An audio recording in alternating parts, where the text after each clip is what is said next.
जय हिंद साथियों, स्वागत है आप सभी का आपके अपने YouTube चैनल पारा चंपारण वाला में। मैं अवनीश पांडे आज के इस सुबह ठंडा ठंडा मौसम में गर्मा गर्म करंट अफेयर्स को लेकर के हाजिर हो चुका हूं।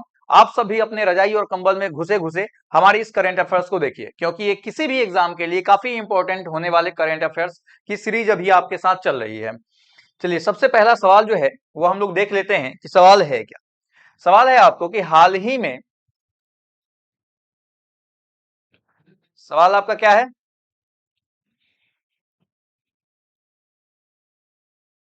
सवाल है आपका कि हाल ही में राष्ट्रपति द्रौपदी मुर्मू ने राष्ट्रपति भवन में राष्ट्रीय खेल और साहसिक पुरस्कार 2023 प्रदान किया है।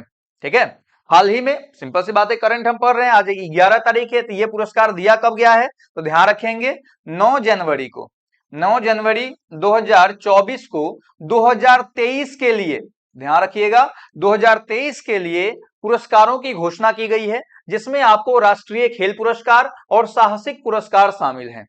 ठीक है, इसको दिया किसने है? तो ध्यान रखना है कि इसको देने वाली जो है वह वर्तमान की हमारी राष्ट्रपति हैं द्रौपदी मुर्मू, उन्हीं के द्वारा यह पुरस्कार प्रदान किया गया है, यह आपको ध्यान रखना है। ठीक है, अब सवाल उठता है कि आखिर में जो है ये राष्ट्रीय खेल और साहसिक पुरस्कार, कौन कौन से राष्ट्रीय खेल, कौन कौन से साहसिक पुरस्कार की बात हो रही है, उन सब चीजों को देख लेते हैं। आपको एक पिक्चर दिख रहा होगा, यह पिक्चर पता है किसका है? यह पिक्चर है आपका जो है सात्विक का, ठीक है, और चिराग का। सात्विक और चिराग की ये जोड़ी है जो आपको दिखाई दे रहा है, और बेसिकली ये बैडमिंटन खिलाड़ी हैं, बैडमिंटन, ठीक है, बैडमिंटन खिलाड़ी हैं ये। और इनको जो है मेजर ध्यानचंद खेल रत्न पुरस्कार से सम्मानित किया गया है। ध्यान रखिएगा, इनको कौन सा पुरस्कार मिला है? मेजर ध्यानचंद खेल रत्न पुरस्कार। और इसी पुरस्कार को पहले राजीव गांधी खेल रत्न पुरस्कार के नाम से जाना जाता था। ठीक है, राजीव गांधी खेल रत्न पुरस्कार के नाम से मेजर ध्यानचंद खेल रत्न पुरस्कार को जाना जाता था। और यह पुरस्कार जो है आपको दिया गया है किसको? 2023 के लिए तो सात्विक और चिराग की जोड़ी को। ये जो है आपको बैडमिंटन के खिलाड़ी हैं। राजीव गांधी खेल रत्न या फिर हम कहें मेजर ध्यानचंद खेल रत्न पुरस्कार, इसके तहत वर्तमान टाइम में आपको 25 लाख रुपए प्रदान किए जाते हैं, जो पहले आपको 7 लाख रुपए, 7.5 लाख रुपया था। ठीक है, इस पुरस्कार की शुरुआत जो है 1992 से जो है इस पुरस्कार की शुरुआत की गई थी। क्लियर है? इसमें तो एक पुरस्कार हुआ जिसको आपने कहा क्या? मेजर ध्यानचंद खेल रत्न पुरस्कार। इसी के साथ और भी कुछ पुरस्कार दिए गए हैं इस खेल के फील्ड में। आपको जो है 28 लोगों को पुरस्कार दिया गया है। उस 28 में से 2 हो गए ये मेजर ध्यानचंद खेल रत्न पुरस्कार वाले, और 26 लोगों को आपको अर्जुन पुरस्कार से सम्मानित किया गया है। ठीक है, अर्जुन पुरस्कार किसी भी खिलाड़ी को उसके खेलों में बेहतर प्रदर्शन के लिए प्रदान किया जाता है। उसी में से एक बंदा है, आप देख रहे हैं, मोहम्मद शमी। वर्ल्ड कप के दौरान ये काफी चर्चा में रहे थे, क्योंकि इन्होंने कई एक दो बार जो है आपको लगातार 5-5 विकेटों का, मतलब एक ही मैच में 5-5 विकेट इन्होंने लिया था। आपको इनसे रिलेटेड सवाल क्या है कि हाल ही में भारतीय क्रिकेट टीम के तेज गेंदबाज मोहम्मद शमी को अर्जुन पुरस्कार से सम्मानित किया गया है। ठीक है, इनके साथ 25 और लोगों को अर्जुन पुरस्कार मिला है, लेकिन ध्यान रखना है कि मोहम्मद शमी को यह पुरस्कार मिला है। इसी पुरस्कार के सीरीज में कुछ और भी पुरस्कारों को अगर हम देखें तो अर्जुन पुरस्कार देखा आपने 26 लोगों को दिया गया है। इसके अलावे आपको जो पुरस्कार है तेंजिंग नोर्गे राष्ट्रीय साहसिक पुरस्कार 2023, यह भी दिया गया है। तेंजिंग नोर्गे राष्ट्रीय साहसिक पुरस्कार 2023। सामान्य तौर पे यह पुरस्कार जो है पर्वतारोहियों को दिया गया है। ठीक है, 2 पर्वतारोही हैं जिनको दिया गया है। एक स्काई ड्राइवर है, उनको दिया गया। स्काई ड्राइवर आपको एरोप्लेन से कूद छलांग लगाते हैं अपना पैराशूट के साथ। एक जो है तैराक है, उनको दिया गया। यानी साहसिक पुरस्कार की बात की जाए तो साहसिक पुरस्कार कितने लोगों को दिया गया है? 4 लोगों को दिया गया है। कौन कौन से व्यक्ति हैं? तो अगर हम पहले बात करें, आपको जो पहाड़ पर माउंटेन क्लाइंबिंग करते हैं उसमें स्वर्गीय सविता कंसवाल को और परवीन सिंह को, सविता कंसवाल और परवीन सिंह, ये दोनों आपको पर्वतारोही हैं जिसमें एक आदमी की मृत्यु हो गई है। इन दोनों को यह पुरस्कार दिया गया है। कौन सा? तो साहसिक। ध्यान रखिएगा, मैं बात कर रहा हूं तेंजिंग नोर्गे राष्ट्रीय साहसिक पुरस्कार 2023 की बात कर रहा हूं, जो 2024 में आपको इसी दिन दिया गया है। किस दिन? तो 9 जनवरी 2024 को। इसके अलावा बात की जाए, एक स्काई ड्राइवर है। स्काई ड्राइवर का नाम आपको क्या है? अंशु कुमार। उस अंशु कुमार को यह पुरस्कार दिया गया है। इसके अलावा अगर हम बात करें तो एक है आपको तैराक जिनका नाम है तुलसी चैतन्य मोतपुरी, तुलसी चैतन्य मोतपुरी, उनको जो है सो यह पुरस्कार दिया गया है। यानी 4 लोगों को साहसिक पुरस्कार से सम्मानित किया गया है।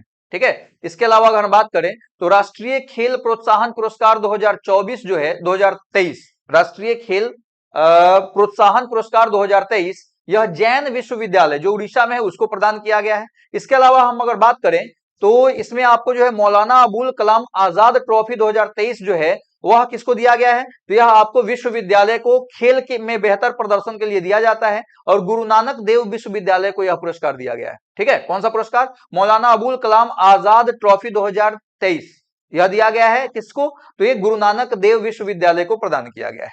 क्लियर।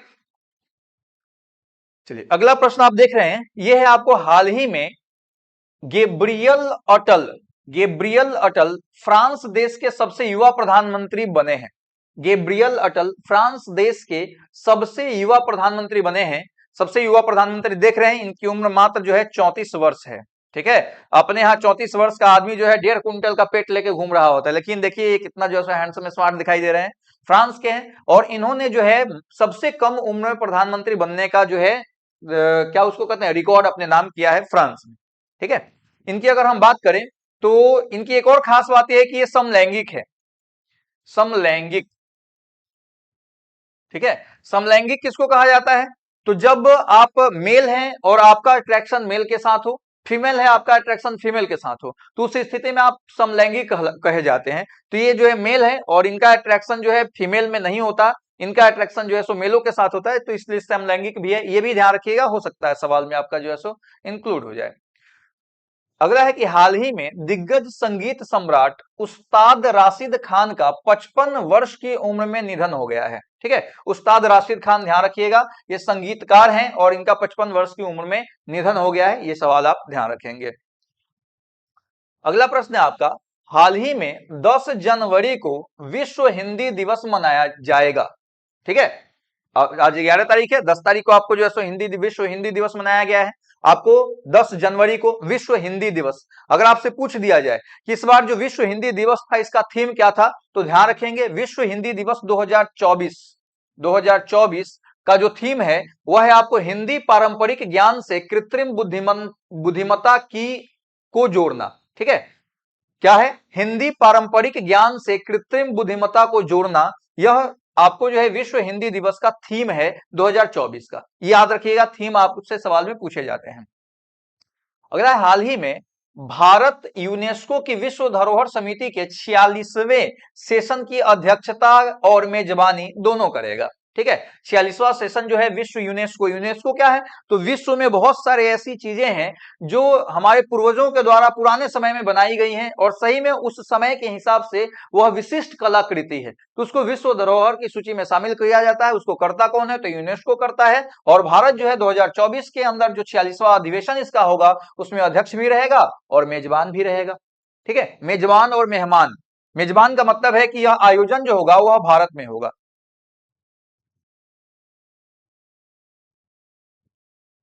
अगला प्रश्न है आपका, हाल ही में प्रधानमंत्री नरेंद्र मोदी ने गांधीनगर के महात्मा मंदिर, ठीक है, गांधीनगर के महात्मा मंदिर में पूर्वी तिमोर के राष्ट्रपति जोस रामोस होर्ता के साथ द्विपक्षीय बैठक की है। ठीक है, महात्मा गांधी महात्मा मंदिर है, उस महात्मा मंदिर में आपको है कहां पे, गांधीनगर गुजरात में। यहाँ पे राष्ट्रपति ने, भारत के प्रधानमंत्री नरेंद्र मोदी ने आपको जैसे पूर्वी तिमोर के राष्ट्रपति से मुलाकात की है। पूर्वी तिमोर के राष्ट्रपति का नाम यहाँ पे दिया हुआ है।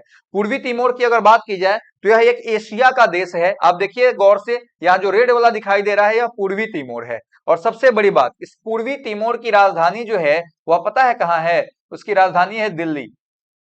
ठीक है, भारत की राजधानी नई दिल्ली और पूर्वी तिमोर की राजधानी है दिल्ली। ठीक है, DILI ध्यान रखेंगे, दिल्ली है DILI, ध्यान रखिएगा, पूर्वी तिमोर की राजधानी है। क्लियर है। अगला प्रश्न है आपका, हाल ही में गोल्डन ग्लोब अवार्ड 2024 में क्रिस्टोफर नोलन को बेस्ट डायरेक्टर का अवार्ड मिला है। क्रिस्टोफर नोलन को बेस्ट डायरेक्टर का अवार्ड जो है 2024 में गोल्डन ग्लोबल अवार्ड 2024 में मिला है। और इन्होंने डायरेक्शन किस फिल्म का किया था? तो ओपेनहाइमर फिल्म है, उसका डायरेक्शन किया था। और सबसे बड़ी बात कि इस अवार्ड में सबसे ज्यादा अवार्ड, इस अवार्ड शो में सबसे ज्यादा अवार्ड ओपेनहाइमर फिल्म को ही प्राप्त हुआ है। 5 अवार्ड जो है सो उस फिल्म ने अपने नाम किया है। अगला है, हाल ही में साउथ कोरिया ने कुत्ते के मांस की खपत और बिक्री पर प्रतिबंध लगाया है। साउथ कोरिया जो है उसने अपने विधानसभा में, लोकसभा में, जो कह लीजिए अपने संसद में इस बिल को पास कर दिया है कि अब जो है सो कुत्ते क्या होंगे, वहां पे नहीं मारे जाएंगे, कुत्ते का मांस जो है प्रतिबंधित होगा, बैंड होगा, नहीं बिकेगा। ठीक है। और ये जो है किया क्यों गया है? तो सामान्य तौर पे जानवरों के प्रति अपना सौहार्द और अपनी जो है सो दया के भाव को विकसित करने के लिए यह प्रतिबंध लगाया गया है। वैसे भारत में इस पर पूर्णतः प्रतिबंध है, भारत में जो है कुत्ते के मांस को नहीं खाते हैं लोग। अगला, हाल ही में प्रधानमंत्री नरेंद्र मोदी ने तीर्थ स्थलों को स्वच्छ बनाने के उद्देश्य से देश भर में स्वच्छ मंदिर अभियान की शुरुआत की है। ध्यान रखिएगा, स्वच्छ मंदिर अभियान का उद्देश्य क्या है? तो तीर्थ स्थलों को स्वच्छ बनाना। अभी आप देखिए 22 तारीख को राम मंदिर का उद्घाटन है अयोध्या में, कहीं ना कहीं उसके लिए भी जो है सो आपको पूरा देश एकजुट हो रहा है। बात समझ में आ रही है? सभी लोग जो है सो उसके लिए उत्साहित हैं। उसी प्रकार से मंदिर के आसपास, मंदिर परिसर में बहुत सारे पर्यटक वगैरह जो है सो घूमने फिरने आते हैं, लोग पूजा पाठ करते हैं, और उस दौरान गंदगी वगैरह फैल जाता है, तो उसको स्वच्छ रखने के लिए जो मिशन शुरू किया गया है उसको स्वच्छ मंदिर मिशन के नाम से जाना जाएगा। चलिए, ये था आपका करंट। और आज ही के करंट से एक सवाल है आप लोगों के लिए। इन सवाल का जवाब जो लोग देंगे कमेंट में, उनका नाम जो है अगली बार जब आपका मतलब 12 तारीख का जब करंट आएगा तो उनके नाम की चर्चा जो है सो निश्चित रूप से की जाएगी। ठीक है। चलिए, आपका सवाल क्या है? तो सवाल है आपका, मेजर ध्यानचंद खेल रत्न पुरस्कार 2023 किसको दिया गया है? मेजर ध्यानचंद खेल रत्न पुरस्कार 2023 किसको दिया गया है? कमेंट करिए फटाफट और ज्यादा से ज्यादा शेयर कीजिए। जितने लोग कमेंट करेंगे इसका सही आंसर, उन सभी लोगों का नाम लिया जाएगा। चलिए, मिलते हैं हम फिर अगले करंट अफेयर्स के साथ। तब तक स्वस्थ रहें, मस्त रहें, अपने पढ़ाई में व्यस्त रहें। Thank you.